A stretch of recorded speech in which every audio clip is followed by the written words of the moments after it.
प्यारे बच्चों, चैप्टर 2 में मैंने असाइनमेंट 01 दिया था, फाइंड द एरर्स। मुझे लगता है आपको शायद समझने में उसमें कोई दिक्कत आई होगी। बहुत कम बच्चों ने उसका सॉल्यूशन सबमिट किया है, तो इसलिए इस शॉर्ट वीडियो में हम उस जो मैंने एरर्स फाइंड करने के लिए कोड फ्रेगमेंट्स दिए थे उनको एक बार हम समझ लेते हैं और पाइथन आईडीएलई में रन भी करके देख लेते हैं, ताकि हमें कॉन्सेप्ट्स की ठीक से अंडरस्टैंडिंग हो जाए और हम उस टॉपिक को ठीक से समझ भी पाएँ। मैंने आपको ये असाइनमेंट दिया था जिसमें हमें पांच कोड फ्रेगमेंट्स मैंने दिए थे, ए बी सी डी और ई। इसमें से हमें एरर्स फाइंड करनी थी। तो सबसे पहले हम पार्ट ए की बात करते हैं। यहाँ देखिए एक फंक्शन हमने क्रिएट फंक्शन डिफाइन किया हुआ है हमने यहाँ पर, और इस फंक्शन के दो आर्ग्यूमेंट्स हैं, टेक्स्ट वेरिएबल है और एक फ्रीक्वेंसी वेरिएबल है, और एक फॉर लूप चलाया हुआ है जिसको हमने 1 से, फॉर लूप 1 से स्टार्ट हो रहा है और फ्रीक्वेंसी तक जाता है, और हम इसको टेक्स्ट जो वेरिएबल है उसकी वैल्यू को हम यहाँ पर प्रिंट करवा रहे हैं, और ये यहाँ पर फंक्शन कॉल है। तो इसमें आप देख सकते हैं कि एक तो प्रिंट स्टेटमेंट में मिस्टेक है, जो टेक्स्ट है उसके दोनों तरफ ब्रैकेट्स आने चाहिए, और दूसरा जब हमने फंक्शन कॉल किया है तो यहाँ पर केवल एक आर्ग्यूमेंट की वैल्यू दी है, हमने केवल टेक्स्ट की वैल्यू दे रखी है, फ्रीक्वेंसी की यहाँ कोई वैल्यू नहीं है, और टेक्स्ट की वैल्यू भी 5 जस्टिफाइड नहीं लगती है, टेक्स्ट की वैल्यू कोई स्ट्रिंग होनी चाहिए और फ्रीक्वेंसी कोई न्यूमेरिकल होना चाहिए। तो आई थिंक यहाँ सिर्फ एक वैल्यू दी हुई है, जबकि दो इसमें वैल्यूज होनी चाहिए थी फंक्शन कॉल में। तो इसका जो करेक्टेड कोड है वो क्या होगा, देखिए ये करेक्टेड कोड मैंने गूगल क्लासरूम ऐप में अवेलेबल करवा रखे हैं, आप खुद भी ट्राई करिएगा।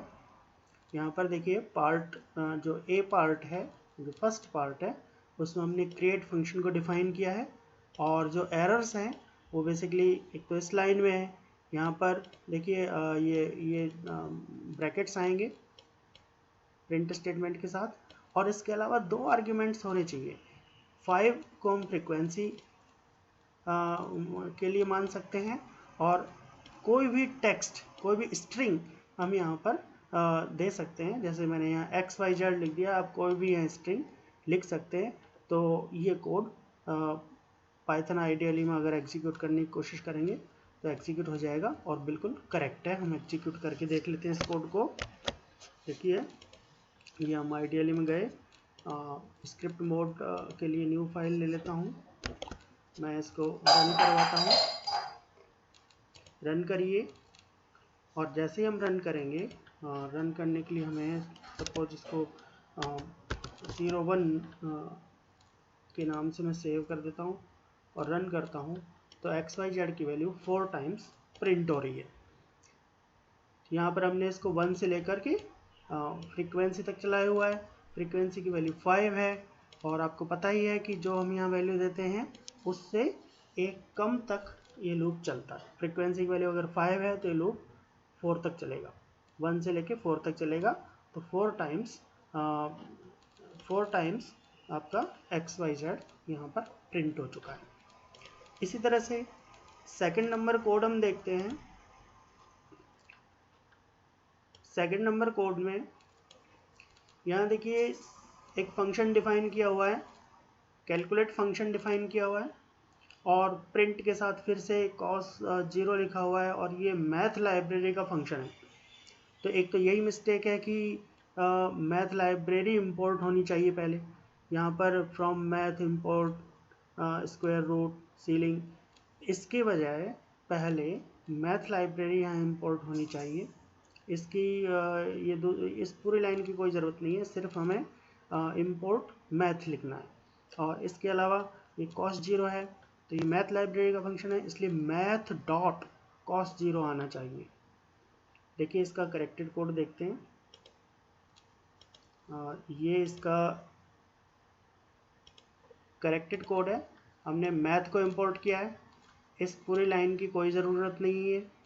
और यहाँ देखिए प्रिंट ब्रैकेट्स के अंदर हमने लिख दिया मैथ डॉट कॉस थीटा और कॉस जीरो, या जो भी कॉस की वैल्यू है वो हम यहाँ लिख सकते हैं, और बाकी सारा कोड बिल्कुल ठीक है। इसको भी हम रन करवा के देख लेते हैं। इसको पाइथन आइडियली में रन कर रहा हूँ, यहीं पर मैं रिप्लेस कर देता हूँ। ये दूसरा कोड आ गया, रन किया हमने तो कॉस जीरो की वैल्यू 1 होती है, तो इसका रेस्पॉन्स 1 आना चाहिए, 1 आ गया। अब हम कोड नंबर 3 मतलब सी पार्ट देखते हैं।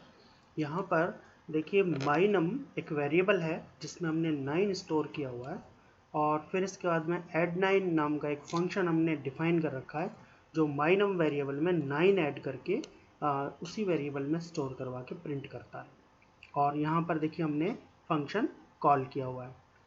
तो इसमें जो सबसे बड़ी गलती देखने में आ रही है वो ये है कि यहाँ पर माइनम जो वेरिएबल है वो फंक्शंस के ऊपर, फंक्शन के बाहर डिफाइन किया हुआ है, और ये माइनम वेरिएबल इस फंक्शन का लोकल वेरिएबल नहीं है, इसलिए इसको इस वेरिएबल की वैल्यू अवेलेबल नहीं है, और इसलिए इसमें ये 9 ऐड नहीं कर पाएगा। तो इसको करेक्ट करने के लिए छोटा सा तरीका है कि हम ये जो माइनम वेरिएबल में 9 असाइन कर रखा है इसको इस फंक्शन के अंदर ले आएं। ऐसा करेंगे तो ये वेरिएबल इस फंक्शन का लोकल वेरिएबल बन जाएगा और इसकी वैल्यू यहाँ पर अवेलेबल होगी, और फिर इसमें 9 ऐड होकर के प्रिंट हो जाएगा। देखिए इसका करेक्टेड कोड देखते हैं। यहाँ देखिए add9 फंक्शन डिफाइन कर रखा है, और ये जो माइनम में 9 असाइन कर रखा था ये हमने फंक्शन से बाहर असाइन कर रखा था, इसको हम अंदर ले आए। अंदर लाने से अब ये वेरिएबल इस फंक्शन का लोकल वेरिएबल बन गया। माइनम की वैल्यू 9 है, अब 9 में 9 ऐड होगा तो इसका रिजल्ट 18 प्रिंट हो जाएगा। अब इसको हम आइडियली में एक बार रन करवा के देखते हैं।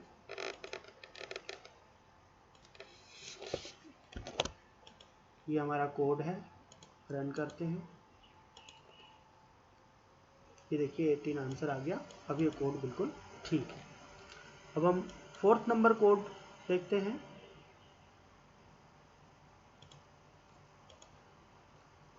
डी पार्ट की बात कर रहे हैं।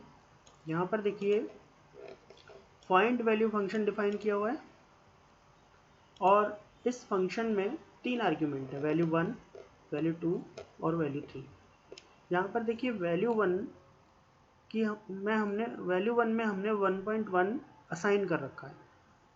इस तरह के आर्ग्यूमेंट को हम डिफ़ॉल्ट आर्ग्यूमेंट भी कह सकते हैं।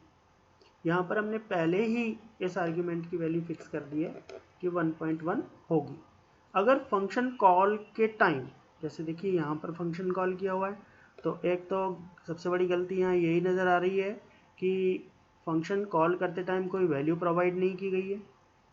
ठीक है, अगर फंक्शन कॉल करते टाइम हम कोई वैल्यू प्रोवाइड नहीं करते हैं तो डिफ़ॉल्ट आर्ग्यूमेंट की जो भी वैल्यू है वो फंक्शन यूज कर लेता है। और अगर फंक्शन कॉल में हमने वैल्यू 1 के लिए कोई वैल्यू दी है, जैसे 5 वैल्यू हमने फंक्शन कॉल करते टाइम वैल्यू 1 के लिए दे दी, तो 1.1 की जगह यहाँ 5 आ जाएगा। और अगर कोई वैल्यू नहीं देंगे तो जो डिफ़ॉल्ट वैल्यू हमने इसमें असाइन की हुई है वही यूज होगी। और दूसरे जो 2 आर्ग्यूमेंट्स हैं वैल्यू 2 और वैल्यू 3, ये डिफ़ॉल्ट आर्ग्यूमेंट्स नहीं है, इनकी वैल्यू फंक्शन कॉल के थ्रू आनी चाहिए, लेकिन यहाँ पर फंक्शन कॉल के टाइम हमने कोई आर्ग्यूमेंट वैल्यू नहीं दी है। और दूसरी बात यहाँ पर जो ये है कि डिफ़ॉल्ट आर्ग्यूमेंट हमेशा लास्ट में होना चाहिए, जबकि हमने सबसे पहले यहाँ डिफ़ॉल्ट आर्ग्यूमेंट लिखा हुआ है। डिफ़ॉल्ट आर्ग्यूमेंट लास्ट में रखिए, वैल्यू 2 वैल्यू 3 पहले लाइए, और फिर फंक्शन कॉल करते टाइम हम वैल्यू 2 और वैल्यू 3 की तो वैल्यू प्रोवाइड करेंगे ही करेंगे, वैल्यू 1 की अगर वैल्यू प्रोवाइड करेंगे तो वो वैल्यू यहाँ पर आ जाएगी, अदरवाइज 1.1 वैल्यू यूज होगी। देखिए इसका करेक्टेड कोड देखते हैं। यहाँ देखिए वैल्यू 2, वैल्यू 3 और वैल्यू 1 जो सबसे पहले था उसको हम सबसे लास्ट में ले आए हैं, क्योंकि ये डिफ़ॉल्ट आर्ग्यूमेंट है। डिफ़ॉल्ट आर्ग्यूमेंट सबसे लास्ट में होना चाहिए। और यहाँ फंक्शन कॉल देखिए, फंक्शन कॉल के टाइम हमने 1.1 वैल्यू प्रोवाइड की है, ये वैल्यू 2 के लिए है, 0 वैल्यू प्रोवाइड की है, ये वैल्यू 3 के लिए है, और वैल्यू 1 डिफ़ॉल्ट है। अगर हम कोई वैल्यू इसके लिए नहीं देते, देखिए थर्ड वैल्यू हमने यहाँ नहीं दी हुई है, तो जो भी डिफ़ॉल्ट वैल्यू है 1.1 है यहाँ पर, तो ये यूज हो जाएगी। और अगर हम यहाँ कॉमा लगा करके, हम यहाँ अगर कॉमा लगा के कोई भी वैल्यू हम यहाँ प्रोवाइड कर देते, तो ये 4 से ये 1.1 यहाँ रिप्लेस हो जाता, फिर 4 वैल्यू यूज होती। तो अभी हम इसकी डिफ़ॉल्ट वैल्यू यूज कर रहे हैं और हम इसमें कोई वैल्यू नहीं दे रहे हैं। ठीक, तो अभी ये कोड बिल्कुल करेक्ट है। देखिए इसको भी हम रन करवा के देख लेते हैं।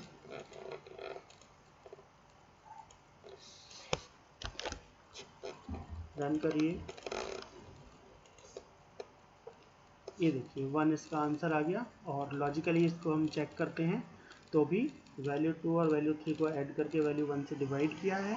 और जब हम लॉजिकली इसको चेक करते हैं, तो भी देखिए वैल्यू 2 1.1, वैल्यू 3 0, दोनों को टोटल किया हमने तो 1.1 आया, और वैल्यू 1 यहाँ पर 1.1 है, तो 1.1 से 1.1 को डिवाइड करेंगे तो 1 आंसर आएगा। और यही आंसर हमारा यहाँ पर है। तो इसका मतलब ये कोड बिल्कुल करेक्ट है। अब हम last and final code, 5th number जो कोड है हमारा, उसको देखते हैं। यहाँ पर एक फंक्शन डिफाइन किया हुआ है ग्रीट। इसमें सिर्फ एक स्टेटमेंट लिखा हुआ है रिटर्न गुड मॉर्निंग, मतलब हम इस फंक्शन में सिर्फ गुड मॉर्निंग रिटर्न कर रहे हैं। अब इस फंक्शन के फंक्शन कॉल को ध्यान से देखिए। ग्रीट, इसमें हमने मैसेज की वैल्यू को असाइन किया हुआ है। यहीं पर सबसे बड़ी गलती है। हम किसी वेरिएबल में वैल्यू असाइन कर सकते हैं, फंक्शन कॉल में हम वैल्यू असाइन नहीं कर सकते। यहाँ पर ये फंक्शन कॉल है, फंक्शन कॉल से जो भी स्ट्रिंग की वैल्यू आएगी उसको हम इस मैसेज में असाइन कर सकते हैं, मैसेज की वैल्यू को इसमें नहीं असाइन कर सकते। ये उल्टा लिखा हुआ है, मैसेज इधर आना चाहिए और ग्रीट जो है वो फंक्शन कॉल जो है वो राइट साइड में आना चाहिए। यही इसमें सबसे बड़ी मिस्टेक है। देखिए इसका करेक्टेड कोड देखते हैं। यहाँ देखिए ये ग्रीट फंक्शन ने डिफाइन किया हुआ है और ये गुड मॉर्निंग रिटर्न कर रहा है। यहाँ पर जस्ट हमने इसको उल्टा कर दिया है, पहले मैसेज इधर लिखा हुआ था, मैसेज राइट साइड में था, अब हमने ग्रीट जो फंक्शन कॉल है उसको राइट साइड में कर दिया। अब फंक्शन कॉल से जो भी वैल्यू रिटर्न होके आएगी, गुड मॉर्निंग रिटर्न होके आएगा, तो गुड मॉर्निंग इस मैसेज में स्टोर हो जाएगा और बाद में हमने इस मैसेज को डिस्प्ले कर रखा है। तो देखिए इसको रन करके भी हम देख लेते हैं। जब हम इसको रन करेंगे, इसको रन करने पर गुड मॉर्निंग मैसेज आना चाहिए। हमने रन किया और ये गुड मॉर्निंग मैसेज आ गया, इसका मतलब ये कोड भी बिल्कुल सही है।